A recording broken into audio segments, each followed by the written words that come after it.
Hello बच्चों, let's read this question. So the question says, why was the Consumer Protection Act enacted by the Indian Parliament? Indian Parliament ने Consumer Protection Act को क्यों enact किया था?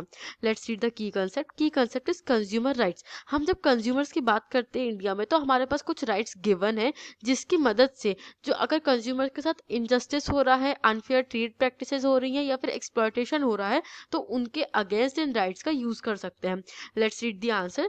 The Consumer Protection Act 1986 COPRA was enacted by the Indian Parliament to protect consumers against exploitation by the producers, sellers, and service providers. The COPRA was enacted to correct business conduct which may be unfair and against the interest of consumers at large. India में consumer protection act के enactment के पहले हम देखते हैं कि काफ़ी सारी ऐसी अनफेयर प्रैक्टिसेस थी और एक्सप्लॉयटेटिव प्रैक्टिसेस थी जो कि कंज्यूमर्स के इंटरेस्ट के अगेंस्ट थी और पूरी तरीके से प्रोड्यूसर्स, सेलर्स और सर्विस प्रोवाइडर्स को बेनिफिट पे रखती थी और ये कंज्यूमर की रिस्पॉन्सिबिलिटी बना देते थे कि अगर कोई भी अनफेयर प्रैक्टिस हो रही है, अगर एक्सप्लॉयटेशन हो रहा है तो कंज्यूमर को ही केयरफुल रहना पड़ेगा अगेंस्ट दैट प्रैक्टिस.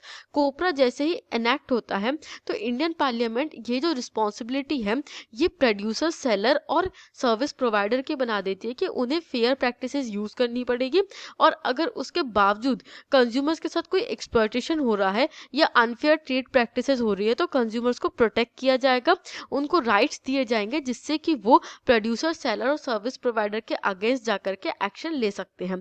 तो इस तरीके से हम देखते हैं कि इंडियन पार्लियामेंट 1986 में कोपरा को इनेक्ट करती है जो कंज्यूमर राइट्स में एक बहुत ही माइलस्टोन साबित होता है.